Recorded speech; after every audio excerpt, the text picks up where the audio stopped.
Go. Okay, we are beginning chapter 9. As we have talked about so much, and especially in the last chapter, the goal of Tanya is not the do's and don'ts. We got libraries of other books that tell you eat this and don't eat that, and stand up and sit down and don't stand up and don't sit down. What Tanya is talking about is the relationship side. What is the intent? Why is it that I do mitzvahs? Or not just mitzvahs? Why is it that I do simply anything? If it's simply because that's how I've been conditioned, then again, you'll pardon the harsh analogy, it's no different than training an animal. And we do this. I mean, it's a necessary thing. We teach the child, I want a cookie. What do we say? Please. And then we give them the cookie. Well, they don't have any deep understanding. They just know that when they say please, they get the cookie. So we're trying to sort of get beyond that, where we're not just acting out of either self-interest or conditioning and so on. That is the battle between the godly soul that wants everything to be directed towards the service of Hashem and the animating or animal soul, I know it's a harsh term, that wants everything to simply be self-satisfying. And they are essentially mutually exclusive. They cannot, two objects cannot occupy the same space. There is a little bit of, well, it's one way or the other. In that moment, I am either absolutely aligned with the infinity of Hashem, or I'm simply acting again out of conditioning, out of social expectation, out of, I don't know, it's what we do. And we're trying to bring an awareness that is more profound and deeper than that. So when we experience a certain impulse, it doesn't identify itself. It doesn't say, hi, I'm here from the animating soul. I just want to do it because I just want to do it. And everything says it's from the godly soul. Now, I think there is some truth to say that as Gullus gets further and further along, we have no longer ashamed to say that, well, I'm just a selfish, self-serving, indulgent, vain person. We almost societally, there's almost like a pride in that. Well, I'm just very vain. Well, I'm just very materialistic. Well, I'm just very self-serving. And we're like, oh, yes, well, you're very in touch with yourself and so on. And there's no couching of that out of any kind of embarrassment. But again, ultimately, I think at some level, if we keep digging down on that, hopefully a person is somewhat embarrassed to say that. So the animal soul disguises itself and says, this is what's best for you. We'll do this now so that tomorrow will be stronger and so on. That ultimately, again, there is some sense that I can only indulge myself when there's a justification for why it's going to be ultimately in the service of something greater than myself when that comes along. So again, it's not about right, wrong, because the animal soul can also enjoy mitzvahs. And we appeal to the animal soul. We say, oh, come for Shabbos. It's so meaningful and it's so joyous and it's interesting and it's uplifting and the food's not bad, etc. But then we're only appealing to the Nefesh HaBahamis. And I like the word maturity. We need to bring it out to a level where we are not simply arguing that kosher is better than sitting on the couch, that it's not just a competition of what's more pleasurable, that there's a purpose and a pursuit of something greater than simply some form of what's in it for me. And ultimately, what this comes down to is what is the barometer of how we determine what is valuable. If we determine what is valuable based on what enriches my identity, then we got one pursuit. If we determine what is valuable based on what is in the service of Hashem, what moves the purpose forward, what is it that we do that makes Hashem's plan fulfilled, then we have a totally different perspective. And again, it's always easiest to illustrate this in the overly simplistic. You talk about parents and children. Why do you want your child to, quote, do well in school? Is it because you want to tell everybody that my child got an A plus? Or is it because there really is the benefit of the child? Now, again, unless the person's a sociopath, nobody consciously says, well, I'm doing this for my own pride. We couch it, but we have to start being a little more focused, and I guess the word is sensitive, to what in fact is the driving force. So part of the way that we do that is we looking for clues as to what is the origin of whatever impulse that I'm feeling. So in this chapter, the Alter Rebbe is going to identify, and again, wouldn't it be nice if everything was absolutely binary and simplistic? But life is complicated outside the Garden of Eden, where good and evil are intertwined, and what's good doesn't always look good, and what's evil doesn't always identify itself as evil. And we have to work to sort of figure it out. Well, the Alter Rebbe identifies what is the home base, what is the most comfortable part of my human experience for my animal soul and my godly soul. And that can start to be a clue. But again, wouldn't it be nice if everything was so perfectly simplistic? It's not. Yet we can develop a sensitivity to identify the origin story of whatever, again, impulse we're feeling, and use that as an indicator as to whether or not this is coming from something godly driven or self-serving driven. But even then, it's going to be complicated. Now, the first letter of this chapter is the Vav letter. We're in chapter 9. And I remember our rule of thumb that whenever we see a chapter that begins with the letter Vav, that's an indicator that it is a continuum, because the letter Vav means and. So we are continuing something from the end of the previous chapter. And once in a while, we have a chapter that begins without the letter Vav, which indicates that it's a little bit more of a new idea, a little bit more of a new concept, and not so much of a continuation. Now, in the previous chapter, we spoke about the character of anything that is asur. Now, remember the word asur, which we commonly translate as prohibited, the Alter Rebbe points out, it means more literally trapped, that it is imprisoned. And it means the godliness is imprisoned and it can't be extracted. So why is something not kosher? I'm not just talking about food, but I'm talking about a behavior and so on. Because God is telling us that the godliness that is contained within this item or this behavior is trapped. It's not extractable. And then we talked about physical things like food. And then at the end of the previous chapter, we talked about academic pursuits. That if a person is pursuing something that is innately not evil, science or math, it's all about the intent. If the goal is to extract that for the use of, let's say, making parnasa, even remember, as the Alter Rebbe said, making abundant parnasa, not just a subsistence, but a lot, then I'm directing it in the service of Hashem. Now, this becomes the link to this chapter, because the idea of intellect, it's very important that we remember when we say intellect, we don't mean IQ, and we don't mean how many pages of the Talmud you know, and we don't mean whether you got an A plus on every test in your whole life. Intellect, in our context, means the ability to get outside of myself. Because intellect, I like the word imagination, pick a different word, is about the capacity to get outside of myself and import something that is outside of myself into myself. And for this reason, intellect is often compared to eating. Now, it sounds maybe like a funny thing, but just like when I eat, I take food that's outside of myself, the apple, and I ingest it. And it then enlivens me. Unfortunately, it's easier to illustrate. If I eat something bad, sour, I get a stomach ache, and then everything about me feels sick because it influences everything about me. Hopefully, if I eat something healthy, I feel healthy. So too, when I import not just information, but the expansion of self, that is the experience of that which is outside of me, and it becomes part of my very identity, it animates everything about me. Now, as we will see, this is generally trending, and I've got to be real careful here because it's not absolute, towards that which the godly soul is more aligned with. The godly soul is more aligned with expanding myself, getting outside of myself. Now, that also can be manipulated. I want to get outside myself because I want to fill myself.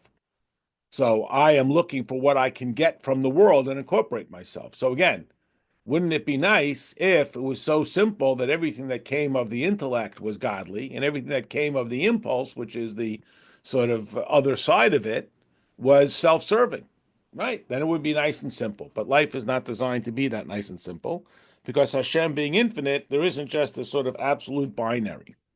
So the sort of competitor, I don't know if that's even the right word, just like it is somewhat biologically, although we're not studying biology and anatomy here, but we're using it as somewhat of an introduction to understanding this idea, is the heart. Now, we are familiar with this. It's true in poetry, and we can even experience it somewhat biologically, that the heart responds to stimulus rather than importing the stimulus. It responds. I get scared, my heart beats faster. I get excited, my heart beats faster. I slow myself down. I have stress. I have enthusiasm. The heart beats faster. So the heart is reactive. So as we say, do not follow after your eyes, just follow the heart. Now, again, it would be simpler if everything that came from the heart, that originated in the heart, was self-serving, and everything that originated in the intellect was divine serving. But it doesn't work that way because, of course, there's godliness in the heart, love of Hashem, love of other people, and so on. And there is self-servingness in the intellect that the brain can be hijacked to use to get better pleasures. I mean, again, an animal has to eat raw food because it doesn't have intellect to learn how to cook and do groceries. Yes, Eliana, you had to unmute so we can hear you. I'm in Shema, we say don't follow after your eyes and after your heart, right? Did you connect this with what you're saying? Please. Because the eyes see and the heart reacts. That is rather than the intellect, which gets outside of myself. That's really the distinctive gift of intellect. Just like I can use my intellect and imagine that traveling to foreign countries and having all kinds of wonderful experiences, it allows me to get outside of myself. Now, it can also be seized by the heart to, again, make more delicious food than just eating raw grass. So if I'm just the animal, it just has to eat raw grass. The intellect just makes better food, but it's not innately anything different. On the contrary, it's just utilizing the intellect. And we'll see some of the nuance and distinction. See, here we go. Chapter 9, Vihine. Now note, and again, the Vav says that there's a connection, and the connection is to this character, again, broadly known as intellect. Makai Mishkan Nefesh Bahamas, the place that is the Mishkan. Now, you, of course, recognize that word, the Mishkan. We'll talk about it, of course, in great detail in the Parshas, that Hashem asked us to build a Mishkan. What does the word literally mean, Mishkan? It comes from the word, it's the same word for a neighbor or a neighborhood. It's the place where I reside. Like we say, make yourself at home. Where we feel comfortable to express ourselves, where we speak the language, we know the routines, we're sensitive to the customs, we're aligned with the behaviors. This is the Makom Mishkan, the place where we feel comfortable. So again, I can have other people there. Even in my own house, I may not know how everything operates and so on, but it's the place that is most, and again, I use this word, comfortable. So the place that is most comfortable of the Nefesh HaBahamis. Now, of course, the term Nefesh HaBahamis is translated as animal soul. It's it creates this imagery of like this terribly harsh and aggressive character trait. But again, another word, maybe it's a little softer word, is animating. But the idea is it's simply that of our Homo sapien, of we are the human animal. So again, right, so birds fly and humans think. So we have more sophisticated pleasures than the cow that just eats raw grass. But unless we actively engage in going beyond it, we remain just the highest form of creation, but still in that genre of the animal. And again, in our modern society, if you look around, there's almost a celebration of that. Like, isn't that the greatest thing, that we are animal and we should and we have this alignment with animals and so on. Now, sometimes humans can be worse than animals. No animal does that. It doesn't violate its nature. So where is the animal or animating or just intuitive or conditioned, all these different words. And again, it seems a little harsh, but all these different words that we associate, you want the cookie, say please, is no different, again, innately part of the harshness of teaching the dog that if he sits down, you give him a cookie. So you tell the child, if he says please, does he understand what the word please means and why you say please and how come I get cookies when I say please? But that's what we have to do. We have to condition them at that level. We hope, though, that as we grow and we mature, we start to understand why saying please results in getting the cookie. But otherwise, it's just some sort of magic formula. It's no different than saying that 2 times 3 is 6. I don't know why, because you told me that 2 times 3 is 6. And if I say it, I get rewarded, whatever the reward is. So that's a form of conditioning. That's animal soul. And that lies in the heart because it feels good to get approval. It feels good to get the attention. And again, the term animal is so harsh that oh, that's not me. But if we think about it, this is mostly how society operates. Again, there is the good feeling of appreciation, of compliment, whatever it may be. Now, Shemiklipas Noiga, remember the Alter Rebbe referenced this much earlier, that the Nefesh HaBahamis of a Jew comes from klipas noiga, two very important words, just for a moment.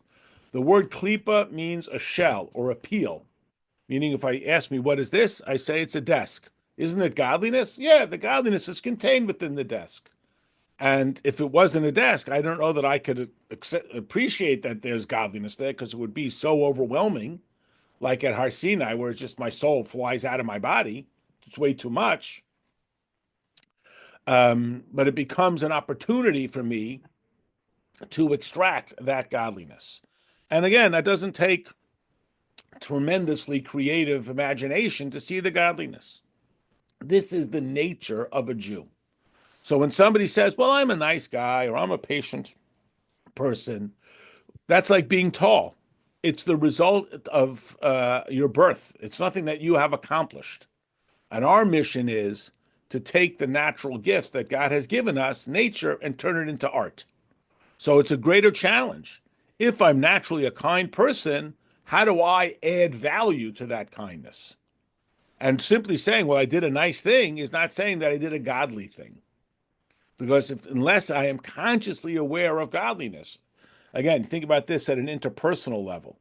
If somebody says, I bought you a present because I'm a nice guy, and nice guys buy presents, so I'm not thinking about the person I bought the present for. I'm thinking about myself. I'm the good guy. I want to be the good child, the good spouse, the good neighbor.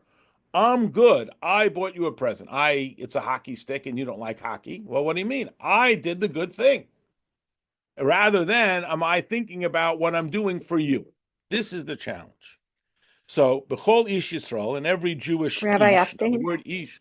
Oh, sorry. Yeah. Oh, so I'm still confused. So what's the difference between klipa and klipa noga? So klipa is the shell. The word noga means light. It means that even though when I look at this, I see it's a desk, the light, which is Hashem, seeps through.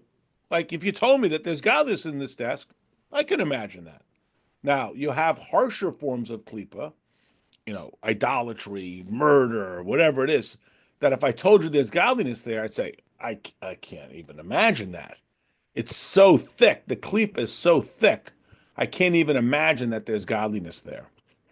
So as we talked about in the last chapter, everything that is mutter, and again, we translate the word mutter as permitted, but what the word mutter really means is released. The godliness is accessible. I can extract the godliness from this desk, and it's still a desk. I use it to study Torah, and now I see that it's a participant. It's a partner in the godly pursuit. But if you told me, or we accept it that there's godliness in murder and idolatry, but there's no way I can use it. I can't. The noga, it's so thick that there's no noga, there's no light that I can see on this side of it. I just see the klipa, and I can't even imagine that it's there. Thank you. Sure. Now here the Alter Rebbe uses the word b'chol ish Yisrael. Now the word ish. Now in general, and this will be another theme that we'll see time and time again. In Torah, there are 4 words that all translate as humans, mankind. Ish, Enosh, Adam, Gever. We'll go over them over the course of time. You don't have to be familiar with them all. We do this in English as well. When we say that somebody is male, we're talking about their biology. When we say that someone is a gentleman, we're talking about their character. So there's two words. They're in the same field. They're somewhat synonymous, but they are a little bit different. So here, the word ish, as opposed to the word adam or enosh or gever, the word ish is commonly associated with the character. We say like emotions, but I think in English the word emotions means that the person gets excited or they yell or they cry or they scream. It doesn't mean that. We mean the character of the person. So that's a little nuance that the Alter Rebbe drops in there. In contrast to Adam, which is about the intellect. And we've talked about this before, just briefly. Adam is the letter Aleph, which represents Hashem, number one. And Dam, Dalid Mem, is blood, which represents biological function. So unlike an animal that's only about its biological function, it's dumb, a human being is Adam, the Aleph over, the Aleph, the godliness that controls the biology. It controls the biological function. So here it's talking about Ish, which Ish is again the character. Hu belev b'cholos smoli, shumoli dam. Now again, it's important to remember we are not studying anatomy here. We're using biology as a entryway. So whether this matches up with the modern scientific understanding is not the point. The concept is, and again, generally, I think this is the way the medical world understands it as well, is the heart has two functions. It distributes the blood, and then the blood returns to the heart. When it returns to the heart, it's been dissipated of its strength. It gets reoxygenated, and then it sends it out again to the rest of the body. And again, we're not here to get caught up on the precision of the biology. That's not our objective.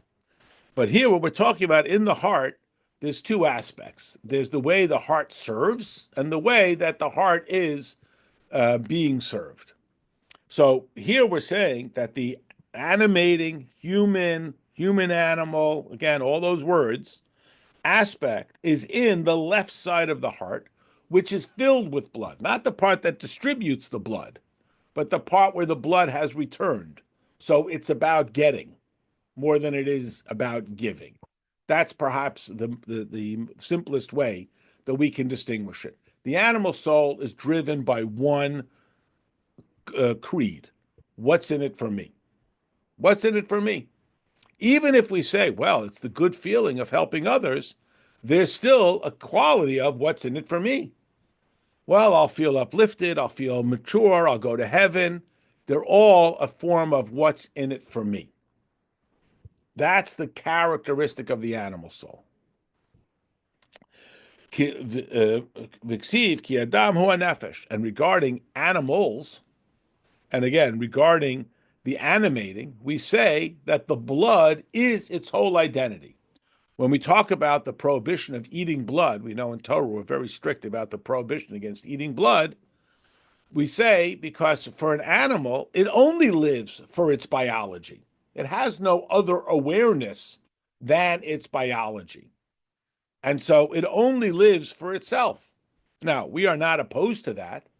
We hold up as the highest level is Mesiras Nefesh, the willingness to surrender my biology for the service of something greater than myself. The willingness to surrender my biology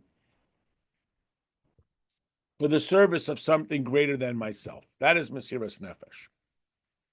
An animal doesn't have that. Even if we talk about the great heroes, and again, the simplistic example, not to be negative on somebody. When Patrick Henry says, give me liberty or give me death, he's still essentially talking about himself. Give it to me. I'd rather die than live without liberty. It's still a quality of self. I'm going to do this, and then I'm going to go to heaven. I'm going to do this, and I'm going to know. And that is still a quality of how it reflects back on me. This is a very, very demanding level. So when we talk about animal souls, say, don't be an animal, wash your hands, don't be an animal. We're sort of beyond that. That we have 1,000 other libraries filled with books to talk about. Here we're talking about this level of living purely for the sake of Hashem. Well, and therefore, call hatayvis, v'hispirus, v'kas, v'demehen, hein belev. All of these character traits. Taiva. Taiva means an impulse. I just want it. Now, what is it that I am held in pursuit of? If I don't get what I want, I get annoyed because it's about me. I'm going to get whatever I want. Now, again, in the most crass illustration of this, we have this sort of Western ideal. I do what I want, when I want, and I don't got to listen to not nobody. Well, that's a raccoon is the same way. It also doesn't got to listen to not nobody. It does what it wants without regard for anything other than its own self-interest. So we humans could be the highest form of animals, or we could be ambassadors of godliness to this world. And again, anything that is driven by, well, this is what I is about that. It's about the service of self. What can the world do for me?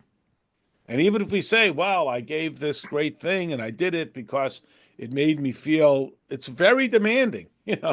This is a very, very demanding level. You can see why when people like that, I was like, forget it. I just want to go to heaven. I'm just going to keep a scorecard and I have more wins than losses. It's a very high level. You're familiar with the story that when they came to arrest the Alter Rebbe, he had a moment when he could have escaped, and he spoke to his confidant, Rav Shmuel Munkes.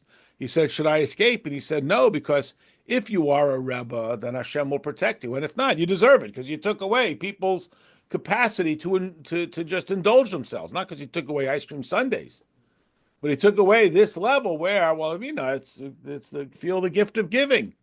It's better to give than to receive. Give me liberty, this type of thing. It's a pretty high level. So here the Alter Rebbe walks us through. This is the way it happens. First, it's a taiva, which becomes a search for, I want something, therefore I'm going to have it. And if I don't get it, I get pretty angry. Rabbi And again, Epstein, yes. sorry, I'm just Don't be- I'm not connecting to the part about like how this connects to the different parts of the heart. Okay, so in the heart, what we're going to get to is, not everything that comes from the heart is innately bad. Because, of course, there's emotions. When we say the heart, we mean the seat of, again, we use that word emotion or impulse and so on. There's wonderful aspects of the impulse. There's love of Hashem, love of another person, and so on. So those aspects are also seated in the heart.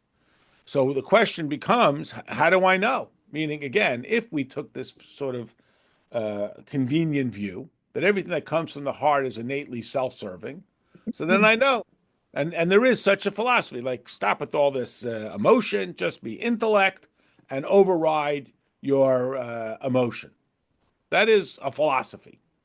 But the Alter Rebbe is saying that even that which comes from the heart, though it's more likely to be from the animating soul, because that's the nature of the heart, is that it reacts. I see something and I want and I get all excited. It's not necessarily everything that comes from the heart. So even within the heart, on the one hand, the heart provides life. So you'd say, well, that's the most selfless thing. The heart is pumping all the time to provide life to the whole body. Isn't that selfless? But it's also selfish because it's the place where the blood comes back to receive its nourishment, to get. So even within the heart, we are going to nuance it out and say there's a giving side of the heart, the part of the heart that distributes oxygen to the rest of the body. And there's a getting part of the heart, the part of the heart where the blood comes back all depleted and says, nourish me. So the animal soul is comfortable with that. That's what he likes. He wants to know, where do I go to get what I want? So that it's that aspect of the heart. Now, again, for example, in Torah, it tells So you're us trying that, to figure out like part of the heart is godly and the other part's animal? I don't know. I'm just Yes, trying to, yes, okay. yes. Okay. I'm So just trying to understand when it. Moshe Rabbeinu, it says that Moshe gets angry. What do you mean? Never allowed to get angry. Well, when you're Moshe Rabbeinu, you can trust your impulse. Or what's the difference between the doctor or the plumber who's been doing it for 2 weeks and who's been doing it for 25 years? When the doctor says, you know what, I have a certain sense. So you might say, well, what do you mean? You're just guessing? Well, I've developed a certain expertise. And even though it's coming from the heart, it doesn't mean that I should automatically reject it. Not every response and reaction is always going to be self-serving, but be very careful to nuance it out. The likelihood, the bias, because of the Mishkan, the base, the heart is more naturally aligned with the animal soul. Doesn't mean Okay. again, emotion, impulse is bad, but it's more likely. That's where the bias comes from, or that's Okay. where it's Thank more you. common. So the Alter Rebbe says, the domain, hein belev, malev, hein mispashis b'chol haguf, and from the heart, it goes to the whole body. And look closely here what the Alter Rebbe says. V'gam oila limoyach shibaresh. And it goes from the heart, and it's very precise letter here. It's very, very important. To, le, with the lamed, to the intellect. Now, why does it go to the intellect? We'll come back to this in a moment. Chashiv al to think about this and to ruminate about it. L'schachim behem, and to engage its chachma.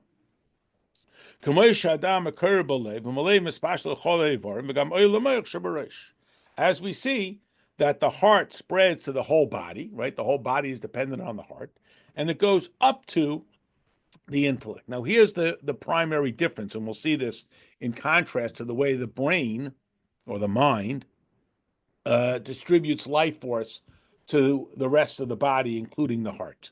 So the heart, again, I have an impulse. I want something. So I engage my hand to go and grab it. I engage my feet to walk there. So the heart is the driving force of this behavior.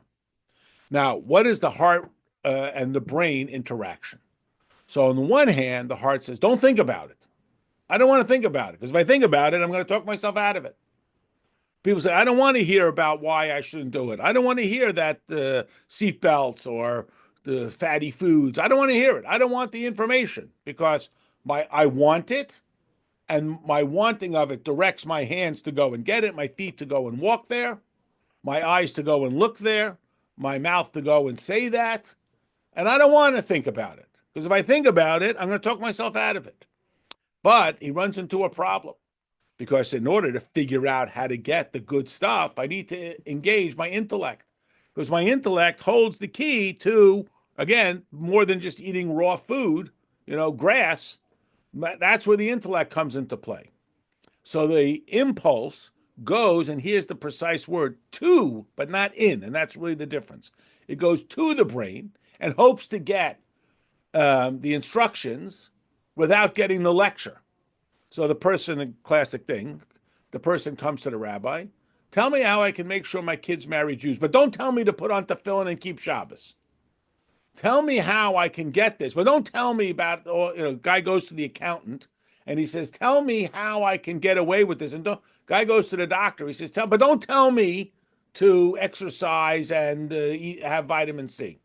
I just want to know how to do that, and that's it. Or a more tragic analogy, I don't want to learn how to land the plane. I just want to learn how to fly it. And we go, okay. I don't want to be bothered. Don't tell me anything. I just want that. So he goes to the brain, hoping to get something, but he knows that it's very risky, because once he alerts the brain can say, hold on, this is not a good idea. So what the classic point, like the Talmud says, nobody ever sins unless they're infested by a spirit of stupidity. It's never a smart idea. It's fun, but it's never a smart idea. So what do? You got to use the brain, because if I don't use the brain, I'm going to eat grass instead of something more wonderful. So the impulse goes to the brain, but he just tries to get something and run away before the brain says, hey, hold on, this isn't a smart thing to do. Don't tell, I don't want to know. I just want to know how to get what I want in this moment, and don't tell me anything more. So that's what begins from the impulse of the heart. So it's a classic thing. The kid does something, gets in trouble, and the teacher or the parent or says, "What were you thinking?" Well, the answer is he wasn't thinking. Had he been thinking, he wouldn't have done it. Or a little more than that is we convince her, we justify it. And as we'll talk about, I thought it wasn't so bad. Everybody does it. I'd fix it tomorrow, whatever it is. But in the bright light of day, whatever that quote thought was is pretty foolish. But in the moment, again, whether it feels good or he thinks it's good or it's a justification, et cetera, whatever it is, the thought, it's certainly not thorough. Let's put it that way. It's not a thorough thought, but it goes to the brain, again, hoping to get information or strategy and then run away before the brain says, "Hey, hold on. I just want to know. I just want this." Well, you could tell that this is already not a good idea. Because what if we don't listen? What if we don't listen to the brain? The brain does tell us things, but we don't listen. So what goes right. on there? Right, because the heart says, "I don't want to hear it. I just want to do it anyway. I know it's bad for me, and I know it's a bad thing to do, but I just shut it down." Right? Okay. But sometimes the heart or the impulse, quote unquote, has no choice. It has to go to the brain to figure out how to get what I want. But once you engage the brain says, "Hey, wait, I got something else to say. I got something else to say about this. It's a bad idea. I don't want to hear it. Just tell me how to get what I want." 1 second, Rabbi. What it sounds like is, years ago, I've been to a party where somebody's drunk, and it seems like that. They know better, but they're like drunk and they do stupid things, but it's because they're just drunk. That's just how they turn their brain off. They turn their brain off, and then the next day, when they're sober, they're like totally, embarrassed and everything else because they did such silly things. They get the whoopsie. That. Yeah, very, very good analogy. Perfect. Right. Because why do we have to get drunk? Because if we were sober, we would never do that. But I want to do it. So again, either I twist myself into a pretzel and explain why it's really not such a bad thing, which again, in the bright light of day is obviously ridiculous. Or I just say, don't just tell me what I don't want to hear. I don't want to lecture. Just tell me how to get what I want. And again, we hopefully not, but I can imagine everybody has been subjected to this from somebody who's come to them and said, "Give me this advice, but don't tell me what I don't want to hear." And again, here it also uses this word oila. It goes up. And that's a crucial part of it, that the animal walks on all fours and sees what's right in front of him. He doesn't want to look up. This is the capacity of the human being, to look up, not just opposable thumbs, but the capacity to look up to the infinite sky and see beyond the moment that's staring me in the face. All sin is obsession with the immediate. I know I'm going to regret it tomorrow, but right now, and think of our broader society. You deserve a break today, priceless. They don't want you thinking. The last thing Madison Avenue wants is for you to think. They want you to do it. Swipe, Amazon. They want to make it as thoughtless as possible. Because the more you think about it, the more you're going to talk yourself out of it. And they just want you to sign, to swipe, to put in your credit card and not think about it. So here, the heart, the impulse is oil. It goes up. It doesn't like going up. It only likes going down. It doesn't like going up, but it's sort of stuck with that because otherwise, again, you're just eating raw grass. So it's oila l'moyach. Now, the Alter Rebbe continues, however, and you see there's a period and the word which means it's a real hard break. So we talked about, again, a very general process of how the animal soul functions. It starts in the heart. I want something. And again, not everything that comes from the heart is bad. Love of Hashem, love of another person, love of Torah, also comes from the heart. But again, the heart is more naturally aligned. It's got what we call the home field advantage with the animal soul. It doesn't mean it's absolutely the exclusive purview of the animal soul, but it's more naturally aligned. the place that is the residence of the godly soul, hu b'moichin shebareish. That is in what we call, I think, the mind more than the brain. I mean, we're not talking so much about the biological tissue. We're talking about the conceptual idea of going beyond myself. And this is the distinctive characteristic of human beings. It's creativity, imagination. Again, it's the ability to get outside of myself. Umisham, and from there, mispashetas l'chol eivarim v'gam bilei b'chol hayimini. And from the brain, it spreads out to the entire body, right? Just like, again, the nervous system comes from the brain through the nerves to everything. And it directs the hand to get what it thinks is a good thing. It directs the feet to take them to good places. So I'm sitting on the couch and there's an opportunity to do a mitzvah. My heart says, feet, stay right where you are because I want to sit on the couch. The brain says, we have to go and do this mitzvah, so get the feet up. A distinction becomes evident right here. Because what is the relationship now from the brain to the heart? And here, as you'll note, the Alter Rebbe says, also, bile with a base, into the heart. Unlike the heart that only goes to the brain in hopes of getting some advice and some direction, and then runs away from the brain as fast as possible before the brain can talk him out of it. Because the heart, the impulse, has no interest in winning over the brain for the sake of the brain. It only has interest in winning over the mind for how it's going to help me get better stuff. In contrast, the godly soul that is contained, or is, wrong word, not contained, but is more comfortable in the mind, it not only wants to go to the heart to get the person enthusiastic about what it's doing, it genuinely cares about the heart. It wants the heart to also experience and to participate in this alignment with Hashem. So, I mean, again, we've probably all heard this expression. I don't care what people do in the privacy of their own home. We're like, really? You don't care? You don't care? Well, we mean we don't want to make a law. I mean, I can't lose sleep over it. But the brain, the mind, does care. The heart doesn't care about the mind. The heart, the impulse, really only cares about itself. So don't you want other people to have? Yeah, because if I'm nice to people, they'll be nice to me. Ultimately, it always comes back to me. But the mind, it only cares. It doesn't only care about itself. Not only does it want to engage the heart because it wants the heart's enthusiasm, it simply cares about the heart and wants the heart to also be aligned with the infinity of Hashem. So it goes bilate into the heart. It's not just going to the heart to say, what can I get from the heart? What's in it for me? What's the point of that? It is genuinely concerned with the heart that it also should be in alignment with Hashem. Not just what can I get from it. So that's the contrast.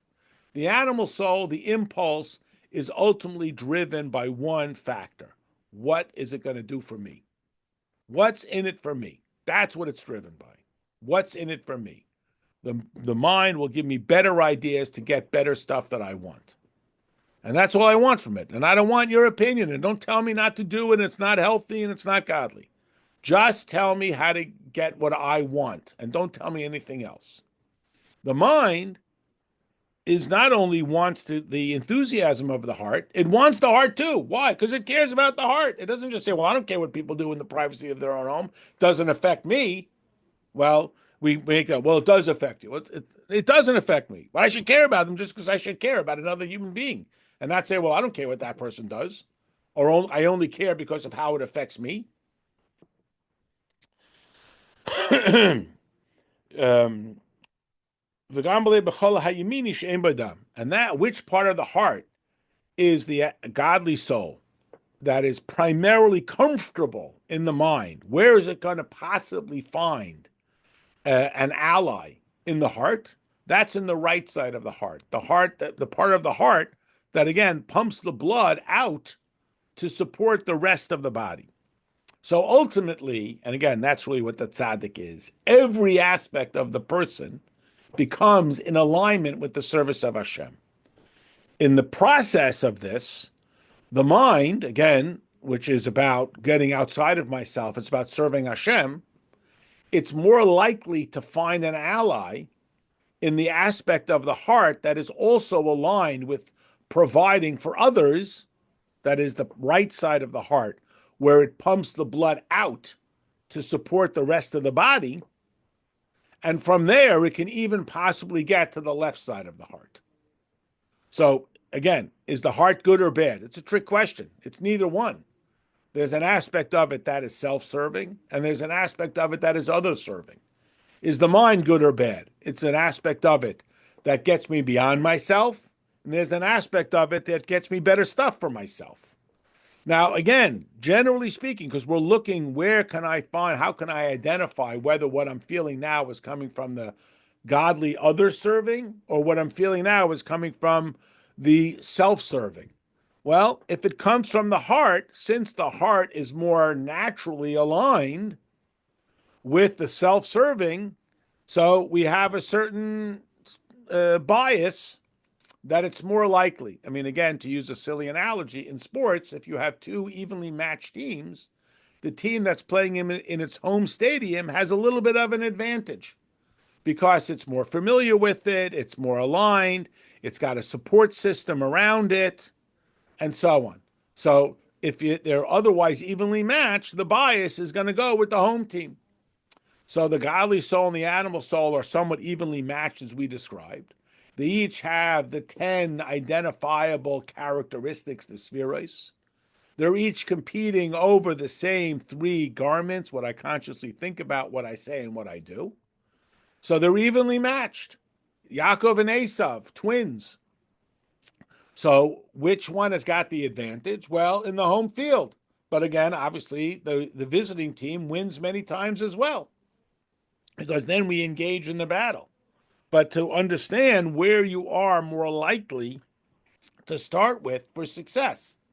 So the godly soul is more likely to begin with the mind, not to stay only in the mind, because it also wants to go into the heart. Again, both for what it gains from the heart in the emotional enthusiasm, and for the fact that it cares about the heart. And the animating, self-serving, what's in it for me impulse naturally starts in the heart. And if we want to get people to do what we want, we can begin manipulatively by appealing to their emotional side. And then they'll engage their intellect, but only insofar as it serves their pursuit of personal indulgence. And they don't want to hang around there too long because they're afraid that the mind is going to talk them out of it. So again, this is where the battle has begun.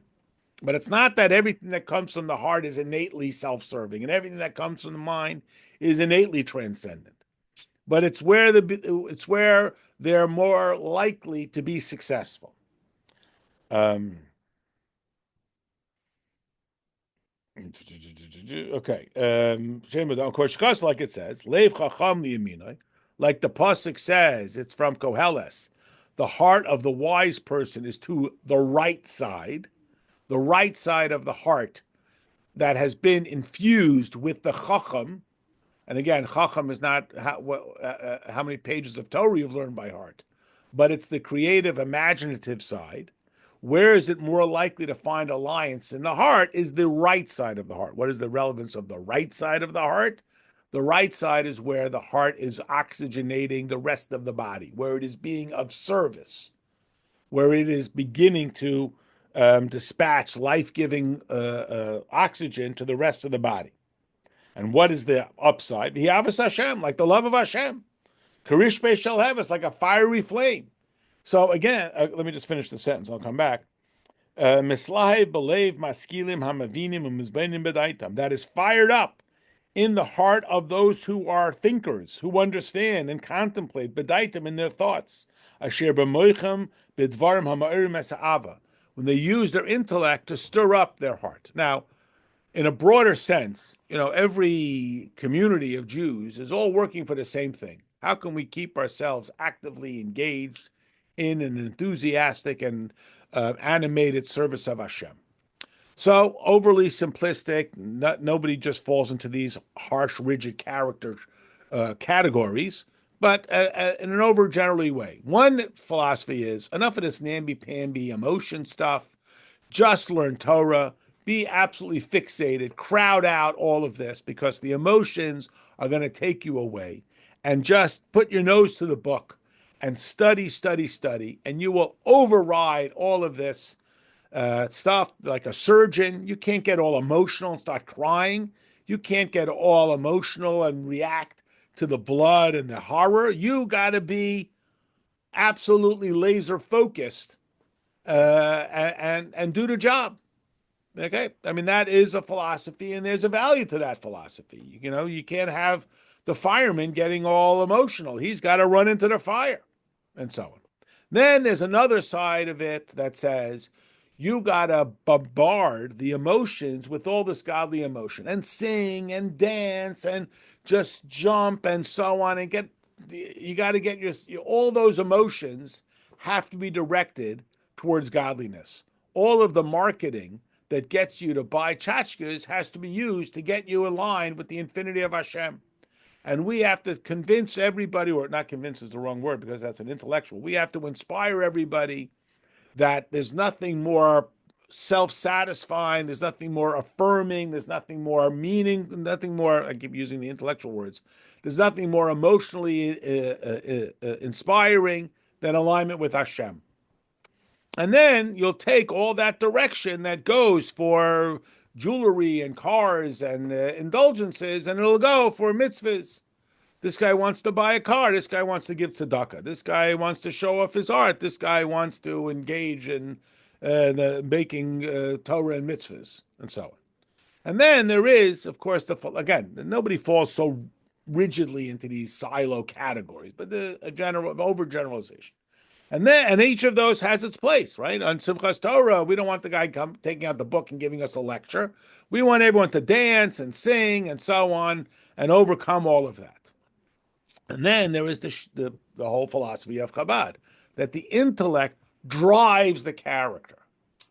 And this is the point the Alter Rebbe says, that a person engages their intellect and brings themselves to a love of Hashem. Now, that's not by saying, well, you think yoga is fun, kosher is more fun. You think golf is great, Purim is better. That's not an intellect driving the character. The intellect is the infinite expanse. The infinite expanse to something completely outside of myself. And our argument is that the emotional side will be driven to also get beyond ourselves. We are not exclusively driven by the pursuit of pleasures. I mean, there is such a philosophy, and it certainly seems like it can be supported, that the person who appeals to the most pleasures is going to be the more, quote, successful. But we believe that we are driven by something greater. I mean, again, just to drop in the Lubavitch commercial for a moment, in the 60s, the Rebbe spoke about the Peace Corps and saying, look, here you have these American, spoiled, suburban couch potatoes who are giving up the opportunity for enriching their career. They're putting on hold their own indulgence to go out to people who will never repay them, who will never do anything for them, and so on. So if they can go to Botswana to do dentistry for indigenous people, then we should learn from them, and we should all similarly do the same. So the counter argument of the Alter Rebbe is that our intellect, which again, it's not just about why I'm going to have an argument with you as to why Hamantashen is better than McDonald's. We're going to make the argument that the intellect can drive the heart to also get beyond itself. So it's not like the heart and mind absolutely are locked in an interminable battle. And either we intellect ourselves to the point that we kill our emotions, or we emote ourselves to the point that we override the negative side of, well, what's in it for me? It's that Chabad is the intellect shapes, matures the emotions. So rather than Madison Avenue, which is don't think about it and just do it, we're saying if you think about it, it won't kill the emotions, it will enrich them. There's a story that Rabbi Jonathan Sachs said to the Rebbe that he was concerned that if he became fully engaged in Torah, he would lose the opportunity to appreciate the other arts of the world. And the Rebbe said, on the contrary, it will bring out your greater appreciation because you will sharpen your sensitivities to it. So we're not like just kill off the emotions, intellect, or just be so engaged that you won't have any room for any attraction to anything else. It's that the mind will shape it. That's what the Alter Rebbe is saying here. It will shape it by using the intellect to contemplate those characteristics that will drive the love. When you will engage your mind, you will drive that love. And so too the celebration of the heart and the glory of Hashem. So lest we think that glory is only glory of self, lest we think that we only are driven by some selfish pursuit, that we are innately only driven by some form of materialism. We would argue it's not that way. That the eyes of the wise that are in his head, now obviously everybody's eyes are in their head, meaning their fixation is on what is above them as opposed to what is below them, right? Like the animal's on all fours. He only sees what's right in front of him. Like the Frierdiker Rebbe when he was having a Farbrengen in Soviet Russia. And they said, but Rebbe, the people downstairs are going to call the police. And he said, don't be worried about what's beneath you. Be more concerned about what's above you. This is that characteristic. Mistalkin bikar malka. He will contemplate, he will fixate on the glory of the king, v'tiferes gedulasai, and the beauty of his infinity, arin cheke, which is inconceivable. So you never run out of what you could be thinking about in that sense. Ve'ein sof, and no end. So again, every pleasure is limited, as we know, because what happens as soon as you get off the roller coaster? You say, when's the next one? Because that's every physical thrill. As soon as it's over, it just makes you hungrier for the next thrill. When's the next one? Like the Talmud says, there are three things that the more you feed them, the hungrier they get. So that's the pursuit of the thrill is boundless, because every time I get the thrill, I say, when's the next one? As opposed to the idea of being in total alignment with the infinity of Hashem. So